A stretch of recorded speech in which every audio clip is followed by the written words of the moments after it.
Hello, Namaskar. Welcome to Educatious. We are back with our daily economic times analysis. आज है 8th of January 2024. Let's start with our discussion. The first one is GST notices of rupees 1.45 lakh crore sent out in December for financial year 2018. GST जो विभाग है goods and services tax, उन्होंने notices शुरू किए हैं financial year 2018 की, जिन्होंने default किया है pertaining to the goods and services tax. Detail में देखते हैं क्या न्यूज है। Goods and service tax authorities have sent demand notices of rupees 1.45 lakh crore to about 1500 businesses. 1500 लोगों को, 1500 ऐसे बिजनेस हाउसेस को ये नोटिसेस सर्व हुए हैं जिनकी aggregate value is 1.45 lakh crore in December over the discrepancies in annual returns and claims for input tax credit for the financial year 2018. Basically financial year 2018 के ये जो क्लेम्स हैं जो अभी दिसंबर, क्योंकि 31 दिसंबर 2023 ऐसे नोटिसेस इश्यू करने की लास्ट डेट थी, जो कि यूजुअली आम बिजनेस हाउसेस को ये बात पता नहीं थी। तो जिन लोगों ने डिफॉल्ट किया था 2018 के अंदर pertaining to either wrong filing of annual return or wrongful claims of input tax credit. Input tax credit क्या होता है? इनपुट टैक्स क्रेडिट ये होता है, अगर आप जीएसटी को समझेंगे तो मान लीजिए आप, GST is a indirect tax, you know very well. आप कहीं से एक बिजनेस हाउस है, एक रिटेलर है, रिटेलर क्या करेगा? होलसेलर से सामान लेके आएगा और होलसेलर कंपनी से सामान लेके आएगा। कंपनी उसके अंदर मान लीजिए कोई 100 रुपए की चीज है और 18% उसके ऊपर जीएसटी है, तो 100 प्लस 18 118 उसकी कीमत हो जाती है जो होलसेलर को देता है वो। तो होलसेलर उसको लेता है 100 प्लस 18 में 118 रुपए में, और उसके बाद अगर वो जब वो रिटेलर को बेचेगा तो वो मान लीजिए उसमें 5 रुपए प्रॉफिट कमाता है, तो he will sell it on 105 plus 18%। तो उसका जो 18% जो उसने लिया था, कंपनी ने लगा के दिया था, वो अपना आगे ट्रांसफर कर देता है। सो इनडायरेक्ट टैक्स वो चला जाता है रिटेलर के पास, रिटेलर उसके अंदर अपना प्रॉफिट मार्जिन करके अल्टीमेटली कंज्यूमर को सेल करता है। Ultimately the liability for this GST rest with the final end user और what you can say consumer के पास चली जाती है। अभी इनपुट टैक्स क्रेडिट में क्या होता है, मान लीजिए जी कोई एक बिजनेस है जो कि रॉ मटेरियल्स यूज करता है, तो उसके पास उसको और वो फाइनल गुड्स बना के देता है, ठीक है। तो let it be iron seats use करता है और बाद में अलमीरा बना के देता है, ठीक है। तो वो आयरन सीट्स लेके आएगा। अब जो आयरन सीट्स के ऊपर जो जीएसटी लगा है, जो रॉ मटेरियल सप्लायर्स ने आपको दिया है, तो कुछ वो जीएसटी भी आपका रहेगा। मान लीजिए आपके पास 100 रुपीज का जीएसटी आपने आयरन सीट्स खरीदने में पे किया, उसके बाद आपने उसको मोल्ड करके या जो भी वट एवर प्रोसेसिंग करके उसको अलमीरा बना दिया और आपने 500 की अलमीरा होलसेलर को या रिटेलर को सेल की, तो उसमें क्या होगा, आपका जो टैक्स क्रेडिट है, आपने 100 रुपीज टैक्स ऑलरेडी पे किया है। किसको किया है? जिससे हमने रॉ मटेरियल लिया था, हमारे इनपुट के एवज में we have the credit of rupees 100।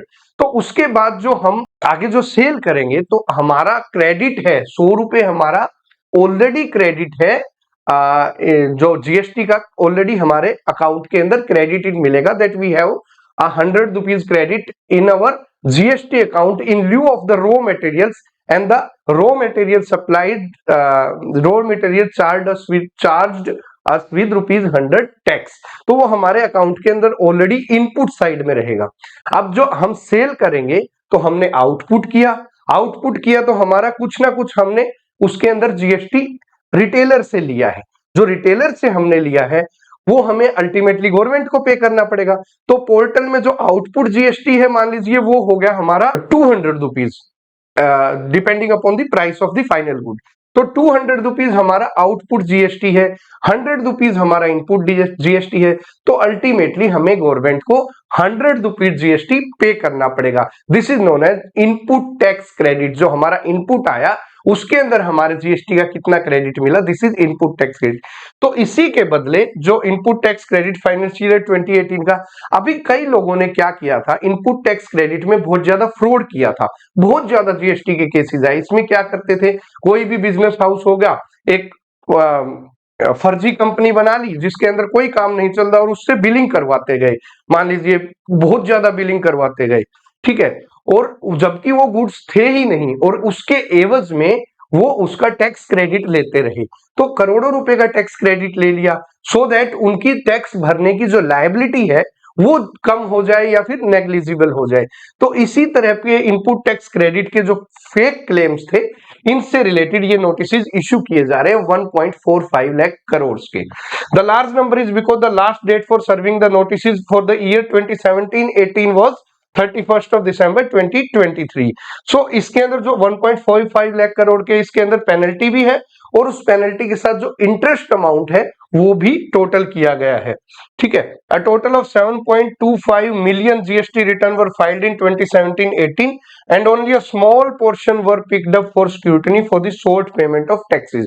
तो करीबन 7.25 लाख मिलियन जीएसटी रिटर्न्स भरी गई थी और बहुत ही negligible that is 1500 business houses को ही ये नोटिस सर्व किया गया है क्योंकि ये स्क्रूटनी के अंदर आ गए हैं। अभी ये लास्ट डेट थी इसकी, इसीलिए अभी नोटिस फास्ट पेस पे सर्व किए जा रहे हैं। Moving on to next, Flipkart में trim roles by up to 7% in the yearly refocus. जो फ्लिपकार्ट कंपनी है जिसके ओनर कौन है, वॉलमार्ट। वॉलमार्ट एक फॉरेन एंटिटी है, पहले फ्लिपकार्ट जिन्होंने फ्लिपकार्ट को खरीद लिया था। तो वॉलमार्ट भी अभी ले ऑफ्स कर रहा है या फिर अपनी वर्कफोर्स को ट्रिम कर रहा है, लोगों को जो परफॉर्मेंस बेस्ड है वो हायरिंग तो ऑलरेडी स्टॉप की हुई है लेकिन परफॉर्मेंस के बेस में वर्कफोर्स है उसके साइज को कम कर रहा है, मतलब लोगों को काम से निकाल रहा है बाय सर्विंग देम नोटिसेस और by serving them performance notices. तो करीबन वर्कफोर्स रिडक्शन एक्सरसाइज के अंदर 5 से 7% ये कम करने की कवायद में है Flipkart and this will be completed by March or April as part of the performance reviews being conducted currently। तो फ्लिपकार्ट अपनी वर्कफोर्स में जैसे हमने पहले देखा था बाइजू ने बहुत ज्यादा वर्कफोर्स को ट्रिम अप किया या फिर ले ऑफ किया, सिमिलरली अभी फ्लिपकार्ट भी लोगों को 5 से 7% अपनी वर्कफोर्स को कम कर रहा है। ये बेसिकली इसलिए कर रहा है कॉस्ट कटिंग के लिए ज्यादा काम हो रहा है क्योंकि कंपटीशन बहुत ज्यादा हो गया है और इस वजह से प्रॉफिट मार्जिन पे बहुत असर पड़ता है। तो कॉस्ट कटिंग करने के लिए in this competitive market they are trimming their workforce by 5 to 7%. Flipkart has been implementing these performance based job reductions annually for the past 2 years and it has also frozen its fresh hiring। fresh hiring भी इन्होंने already बंद की हुई है और last 2 साल से जो भी परफॉर्मेंस ठीक नहीं करता उस एम्प्लॉय को ये कंपनी से टर्मिनेट कर रहे हैं या फिर रिजाइन करवा रहे हैं, वट एवर द केस में भी। Currently the firm is closing $1 billion financing from Walmart and others. So अभी वॉलमार्ट जो इसकी पेरेंट एंटिटी है जिन्होंने इसको खरीद लिया था उसके साथ जो डील थी $1 बिलियन की जो फाइनेंसिंग डील थी उसको भी ये कंप्लीट करने की कवायद में है। India largest e commerce company है, 22,000 एम्प्लॉइज के पास 22,000 के करीब एम्प्लॉय है एक्सक्लूडिंग द फैशन पोर्टल मंत्रा, क्योंकि मिंत्रा भी इसी का पोर्टल है। 22,000 सिर्फ फ्लिपकार्ट के अंदर है जिनको 5 से 7% कम करने की अभी तैयारी में है Flipkart. Moving on to next, green channel based on China model to speed up the e commerce shipment likely. जैसे चाइना का आप लोगों ने देखा होगा, चाइना का एक्सपोर्ट बहुत ज्यादा है, ओवरऑल देखा जाए तो बहुत बड़े लेवल पे एक्सपोर्ट करता है चाइना। और उस मॉडल में क्या रहता है, उस मॉडल की एक स्पेसिफिक एक क्वालिटी है कि वो ग्रीन चैनल प्रोवाइड करता है अपनी ई कॉमर्स को। सबसे बड़ा आपने देखा होगा अलीबाबा या फिर अलीबाबा एक्सप्रेस, अली एक्सप्रेस या फिर अलीबाबा। तो ये जो इसके ई कॉमर्स प्लेटफॉर्म है इनके अंदर इन्होंने बड़े बड़े वेयर हाउसिंग बना रखे हैं और कस्टम्स क्लियरेंस या फिर वट एवर द एक्सपोर्ट और इंपोर्ट क्लियरेंस है उसको बड़े हैसल फ्री करता है। तो सिमिलरली इंडिया भी ऐसा ही ग्रीन चैनल बनाने की कवायद में चल रहा है। तो कॉमर्स मिनिस्ट्री फाइनेंस मिनिस्ट्री के साथ मिलके बातचीत में है ताकि एयरपोर्ट्स या फिर पोर्ट्स के पास पे ऐसे बड़े बड़े कस्टम क्लियरेंस वेयर हाउसेज बनाए जाएंगे जहां पे बहुत ही हैसल फ्री तरीके से, फास्ट तरीके से जो एक्सपोर्ट होगा हमारा ई कॉमर्स कमोडिटीज का वो बहुत ही इजीली और स्पीड अप वे में हो सकेगा।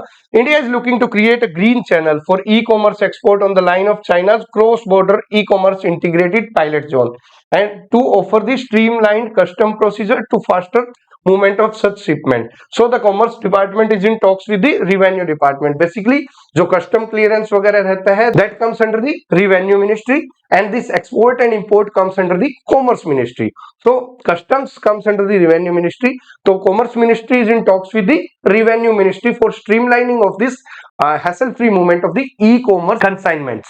Preliminary talks are on with Revenue Department to see what kind of ecosystem and regulatory environment can be put in place for faster clearance of the e-commerce exports.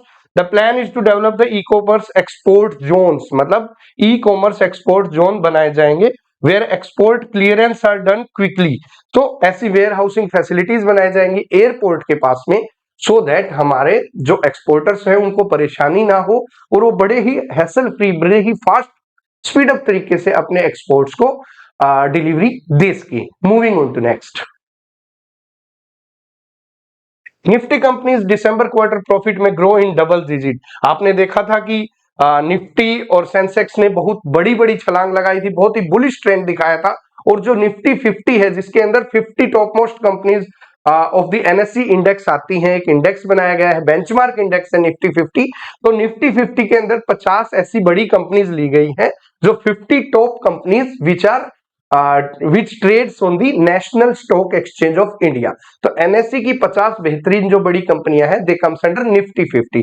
तो इस benchmark index के अंदर जो 50 कंपनियां आई थी, ये जो दिसंबर की हमने जो 7 से 8 वीक की जो बुलिश ट्रेंड हमने देखा था उसके अंदर ये बड़ा ही double digit growth, year on year growth अगर देखें तो डबल डिजिट तक जाने की उनकी अर्निंग्स की संभावना है. And net profit in the December 2023 quarter for the Nifty 50 constituents is expected to climb up to 15%. मतलब जो 50 कंपनियां निफ्टी इंडेक्स के अंदर है उसका प्रॉफिट 15% तक इंक्रीज होने की संभावना है. तो and compared with 7.6% growth in year and year. अगर ग्रोथ की बात करें तो मतलब ओवरऑल टर्नओवर और ग्रोथ की बात करें तो 7.6% तक इसका ग्रोथ भी है ईयर ऑन ईयर. और लास्ट 2 क्वार्टर की देखे जाए तो year on year profit growth was above 25% in each of the two previous quarters. तो लास्ट 2 क्वार्टर जो बहुत ही बुलिश रहे उसमें जो ईयर ऑन ईयर जो हम कंपेयर करते होते हैं एक क्वार्टर से पिछले साल का क्वार्टर की ग्रोथ को, तो 25% तक प्रॉफिट मार्जिन में इंक्रीज था. तो ओवर अगर पूरे साल का हम देखेंगे तो it will be more than 15% for the year on year growth for these Nifty 50 companies. अभी भी आगे अच्छा बुलिश ट्रेंड की संभावना बताई जा रही है, though the market is kind of stagnating since in the last week. एक बार थोड़ा सा बियर ट्रेंड आया, देन अगेन बुल ट्रेंड आया, मतलब थोड़ा सा नीचे गिरावट के बाद अभी एक कंसोलिडेशन की तरफ मार्केट जा रहा है. बट जो एनालिस्ट हैं they are hopeful market will reach the level of 22,700 and plus. तो इन जो निफ्टी 50 कंपनीज में जो सेक्टर्स जिन्होंने बूम बताई हम ऑलरेडी डिस्कस कर चुके हैं. इसके अंदर ऑटोमोबाइल सेक्टर था, बैंकिंग सेक्टर था, फाइनेंशियल सर्विसेज थे, इंश्योरेंस सेक्टर था, cement, capital goods, pharma firms. इन्होंने बहुत ज्यादा रैली दिखाई, बहुत ज्यादा इन्होंने अर्निंग्स या फिर कहें कि प्रॉफिट अर्न किया. Moving on to next. Maldives suspend minister deputy minister for remarks against PM Modi. अभी आपने देखा कि एक कंट्रोवर्सी चल रही है, हैशटैग चलो लक्षद्वीप या फिर हैशटैग बॉयकॉट मालदीव्स. ये काफी अभी ट्रेंडिंग चल रहा है 2 दिन से, और बहुत सारे इंडियन सेलिब्रिटीज ने, इंडियन बिजनेस हाउसेज ने भी ये बोला है कि जैसे कि हमारे प्राइम मिनिस्टर मिस्टर मोदी अभी लक्षद्वीप गए थे तो एक मिनिस्टर और डिप्टी मिनिस्टर जो कि मालदीव्स के थे उन्होंने कुछ डेरोगेटरी रिमार्क किए थे पीएम की विजिट के ऊपर और हमारे आइलैंड डेस्टिनेशंस. और उसके बाद हमारे जो हाई कमीशन है उन्होंने वहां के हाई कमीशन से बात की और जिसके बाद इन रिमार्क्स को जो कि ट्विटर या फिर एक्स बोल दीजिए इसके ऊपर किए थे, इसके बाद इनको डिलीट करवा दिया गया.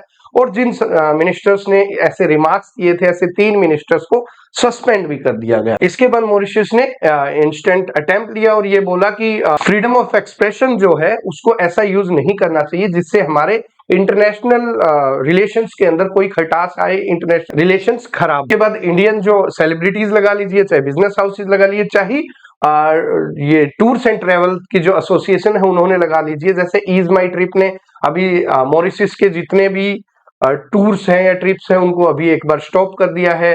सिमिलरली बहुत सारे हमारे सचिन तेंदुलकर या फिर सेलिब्रिटीज हैं, सलमान खान भी अपने ट्विटर या फिर एक्स के ऊपर इसका बॉयकॉट किया है और ये बताते हैं जॉन अब्राहम, लगा लीजिए कि मालदीव्स हम बहुत ज्यादा विजिट करते थे। इसका मतलब ये नहीं है कि हमारी फ्रीडम ऑफ एक्सप्रेशन में हमारे प्राइम मिनिस्टर को या फिर हमारे आइलैंड डेस्टिनेशन है उनका मजाक बनाया जाए या उनके खिलाफ डेरोगेटरी रिमार्क किए जाए। Moving on to next is mega plan for building highway soon. आपने सुना होगा भारतमाला प्रोजेक्ट है। एक Bharatmala project government of India का एक 2017 में स्टार्ट किया एक प्रोजेक्ट था, जिसके अंदर इंडिया की जो कोस्ट लाइन्स है या फिर इंडिया के नॉर्थ साउथ ईस्ट वेस्ट की वहां पे बहुत ज्यादा इंफ्रास्ट्रक्चर इन्वेस्टमेंट की कवायद चलाई गई थी।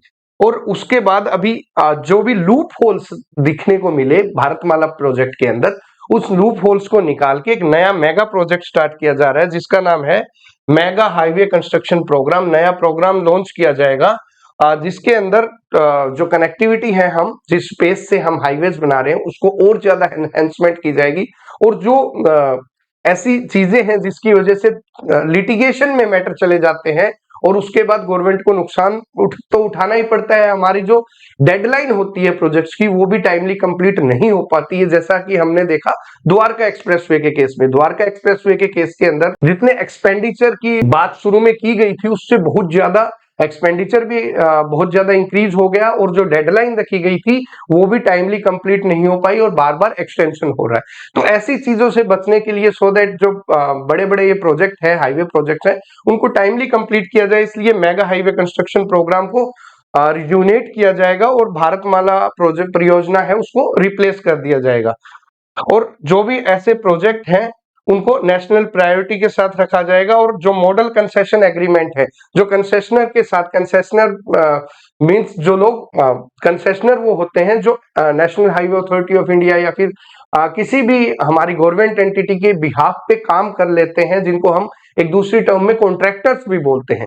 तो मॉडल कंसेशन एग्रीमेंट्स हैं उनके अंदर भी चेंजेस लेके आया जाएगा। जो कंसेशन डॉक्यूमेंट है उसके अंदर चेंजेस लेके आएगा for expeditious infrastructure creation and minimising the contract disputes and litigation. तो ऐसे मैटर को रीड आउट किया जा रहा है, ऐसे केसेस को रीड आउट किया जाए मिनिस्ट्री के द्वारा जिन केस के अंदर गवर्नमेंट हार गई थी या फिर एक्सचेकर कोर्ट्स के अंदर हार झेलनी पड़ी थी कुछ ऐसे क्लोजेस की वजह से। तो उन क्लोजेस को रीफ्रेम किया जाएगा और उन क्लोजेस को चेंज करके इस वे में लेके आया जाएगा कि जो कॉन्ट्रैक्ट डिस्प्यूट है वो कम से कम हो, लिटिगेशन कम से कम हो। एक कंसिडरेशन के हिसाब से there shall be no arbitration for a dispute involving a claim of rupees 50 lakh. 50 lakh के क्लेम तक की कोई आर्बिट्रेशन इसके अंदर नहीं दी जाएगी।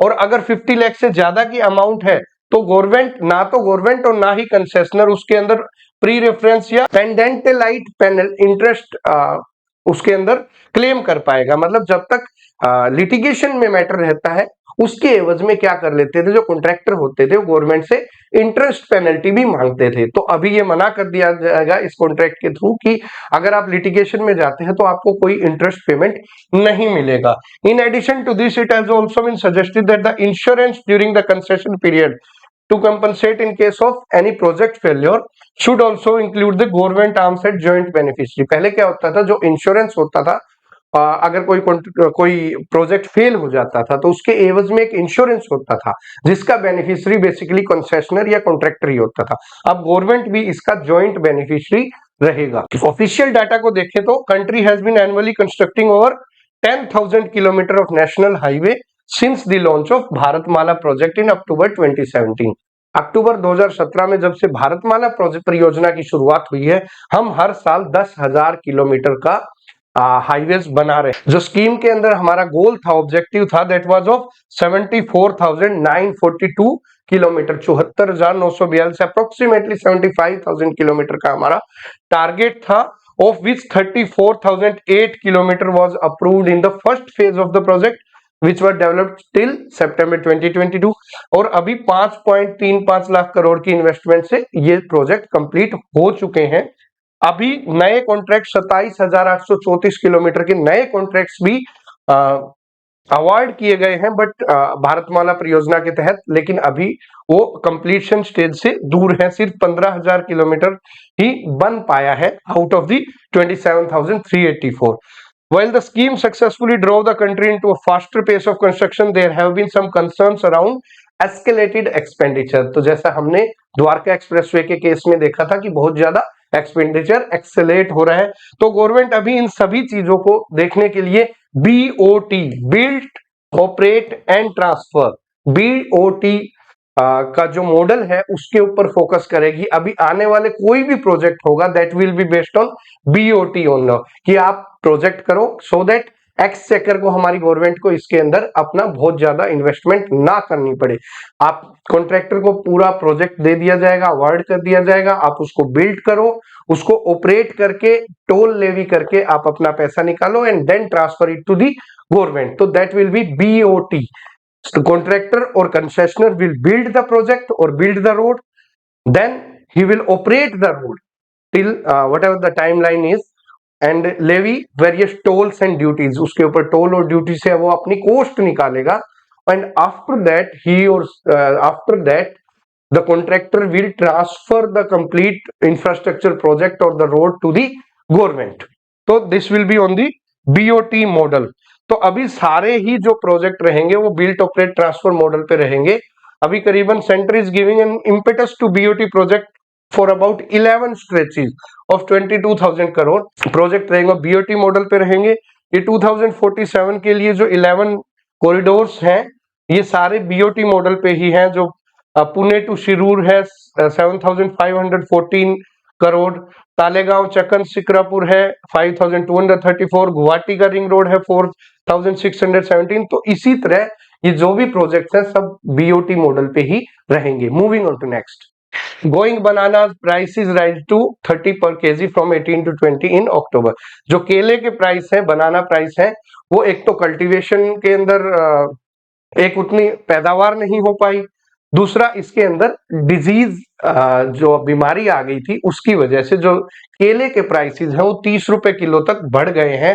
That means banana is seeing an inflation of 16.5% in November from 2.22% 4 month ago. 2% inflation से नवंबर में देखा जाए तो 16.2% इसका इन्फ्लेशन महंगाई हो गई है केले के रेट में, जो पहले 18 से 20 रुपए किलो, क्योंकि कई जगह ये डजन में मिलता है, कई जगह ये किलो में मिलता है, तो 18 से 20 रुपए किलो जो केला मिल रहा था आज 30 रुपए किलो तक उसके रेट बढ़ गए हैं। And the unsuitable weather condition this year have led to several disease attack affecting the production, so there is a great rise in the cost of banana which is a kind of a common fruit among Indians. Moving on to next, centre में rake in 55,000 crore in dividends from key CPSEs. जो हमारी केंद्र सरकार है, सीपीएससीज basically होते हैं central public sector undertakings या फिर सेंट्रल पब्लिक सेक्टर एंटरप्राइजेज। तो हमारी बहुत सी सीपीएससीज हैं जैसे कि HPCL, Hindustan petroleum, Bharat petroleum corporation limited, BPCL, Indian oil, ONGC, state bank of India. तो इस तरह की बहुत सारी हमारी सेंट्रल पब्लिक सेक्टर एंटरप्राइजेज या फिर सेंट्रल पब्लिक सेक्टर अंडरटेकिंग्स है।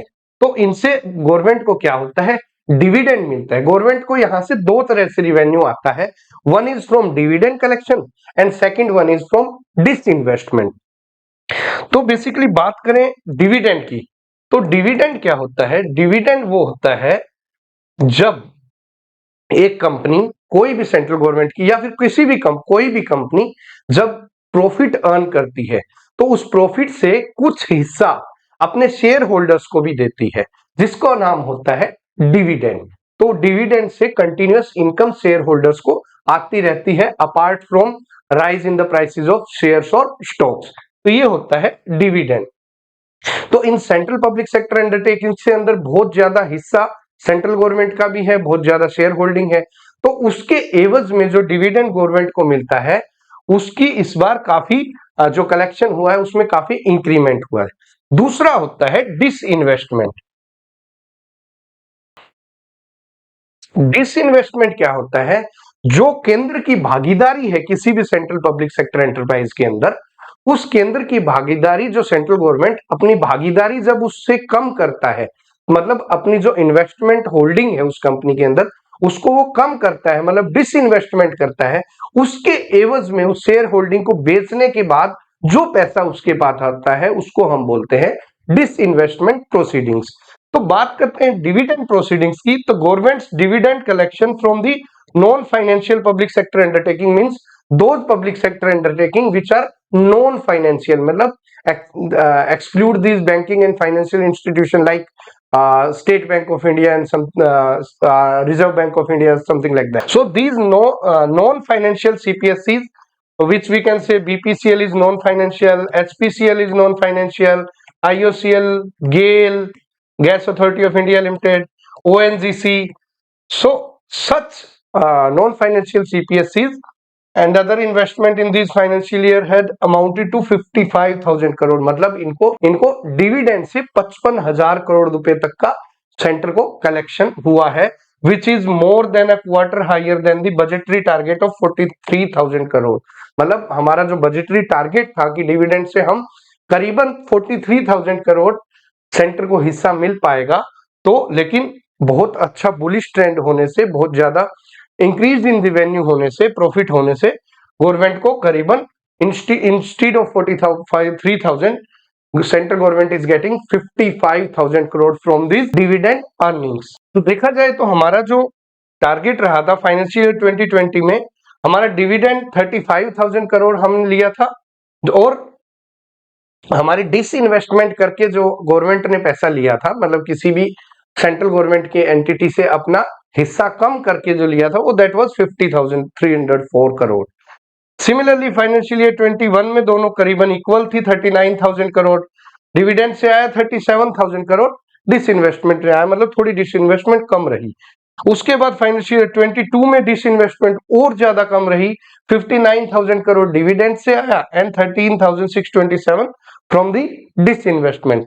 बात करें फाइनेंशियल ईयर 2023 की, तो 58,988 approximately 59,000 crore came from dividend and 35,294 from disinvestment.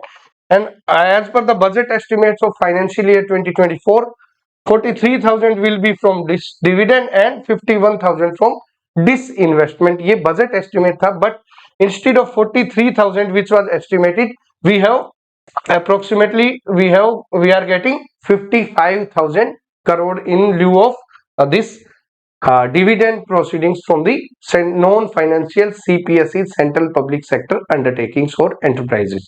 So this is a good sign of our booming economy. Next is India-Oman Free Trade Agreement, duty rebate on petrochemicals item a sticking point. India और Oman अभी free trade agreement की कवायद में चल रहे हैं और final stages में हमारी टॉक्स चल रही हैं, लेकिन एक इशू जो मेन इसके बीच में एक स्टिकिंग पॉइंट है, वो पॉइंट है पेट्रोकेमिकल्स की ड्यूटीज को लेके। बहुत ज्यादा पेट्रोकेमिकल्स हम इंपोर्ट करते हैं as a raw material for some plastic making goods. Plastic बनाने के लिए हमारे जो पब्लिक और प्राइवेट प्लेयर्स है डोमेस्टिक, उन्होंने ये बोला है कि पेट्रोकेमिकल प्रोडक्ट्स हम इंपोर्ट करते हैं, that is polypropylene and polyethylene, जो कि हमारे बेसिकली प्लास्टिक इंडस्ट्री के अंदर यूज होता है। तो हमारे जो डोमेस्टिक प्लेयर्स है जो प्लास्टिक बनाते हैं या फिर पेट्रोकेमिकल्स प्रोडक्ट बनाते हैं, उन्होंने कहा है कि ऑलरेडी ओमान की जो गवर्नमेंट है वो रॉ मटेरियल के अंदर ऑलरेडी इनके मैन्युफैक्चरर को सब्सिडी देती है। उसके बाद अगर आप इंपोर्ट ड्यूटी भी इसके अंदर कम कर दोगे या खत्म कर दोगे, तो जो डोमेस्टिक प्लेयर है, डोमेस्टिक मैन्युफैक्चरर है प्लास्टिक इंडस्ट्री के या पेट्रोकेमिकल इंडस्ट्री के, उनको लॉस होगा। और वो इतने सस्ते जो पॉलीप्रोपाइलिन और पॉलीथाइलिन इतना सस्ता अगर ओमान से आ जाएगा, तो हमारी जो इंडस्ट्री है रिलेटेड टू दिस सेगमेंट, वो उसके साथ कोप अप नहीं कर पाएंगी और उनको काफी ज्यादा लॉस उठाना पड़ेगा।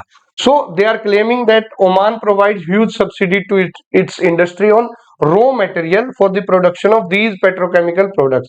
तो करीबन 60% ऐसे पेट्रोकेमिकल प्रोडक्ट्स के अंदर रॉ मटेरियल की कॉस्ट होती है जिसके ऊपर ओमान सब्सिडी दे देता है। तो ये एक पॉइंट है जो हमारे ओमान और इंडिया के फ्री ट्रेड एग्रीमेंट के बीच में एक स्टिकिंग पॉइंट है। गवर्नमेंट बातचीत कर रही है डोमेस्टिक प्लेयर के साथ सो दैट इसको जल्द से जल्द हल किया जा सके और ये एग्रीमेंट साइन हो सके। Moving on to next, nation of savers to nation of investors. India जो पहले इन्वेस्टमेंट की तरफ नहीं जाता था, आम आदमी की जो इनकम रहती थी वो बेसिकली सेविंग्स में जाती थी। तो चाहे वो एफडी करवा के या वो घर पे पैसे रखते थे या फिर वो गोल्ड या रियल एस्टेट में इन्वेस्ट करते थे। बेसिकली हमारा इक्विटी की तरफ बहुत कम रुझान होता था। लेकिन जो डिजिटल प्रोडक्ट्स आए हैं, जैसे कि बहुत सारी एंटिटी है, जेरोधा है, ईटी मनी है, बहुत काफी ऐसी है, हर बैंकिंग इंस्टीट्यूशन की एक वेबसाइट या फिर एप्लीकेशन बनी हुई जिसके थ्रू हम एसआईपी लगा सकते हैं, सिस्टमिक इन्वेस्टमेंट प्लान, या फिर हमारे स्टॉक मार्केट के अंदर पैसा लगा सकते हैं। तो ऐसे प्लेटफॉर्म्स के आ जाने से जो म्यूचुअल फंड का सब्सक्रिप्शन हुआ है, चाहे वो इक्विटी लिंक्ड सेविंग स्कीम हो, चाहे वो नॉर्मल म्यूचुअल फंड हो, उसकी वजह से हमारी जो डोमेस्टिक सेविंग्स है वो कम हुई है और इन्वेस्टमेंट की तरफ हम बढ़ रहे हैं, जिसके ऊपर हायर रिटर्न्स हमें प्राप्त होता है। तो with the country is moving from country of savers to country of investors. तो ये एक अच्छा साइन है जिसके तहत लेस अर्निंग इंस्ट्रूमेंट थे, जैसे कि फिक्स डिपॉजिट था या फिर दिस पोस्ट ऑफिस डिपॉजिट थे, हम उसके ऊपर पैसा ना लगा के, और साथ में क्या होता है इसकी वजह से जो इक्विटी लिंक्ड सेविंग स्कीम्स है ELSS, तो उसके थ्रू भी क्या है हम अपना टैक्स बचा पाते हैं ऐसे इंस्ट्रूमेंट में इन्वेस्टमेंट करके। तो India is moving from the country of savers to country of investors. So this was all for the today's economic time analysis. We will be back with our new edition of the ET analysis tomorrow morning. Till then, thank you very much. Jai Hind, Jai Bharat.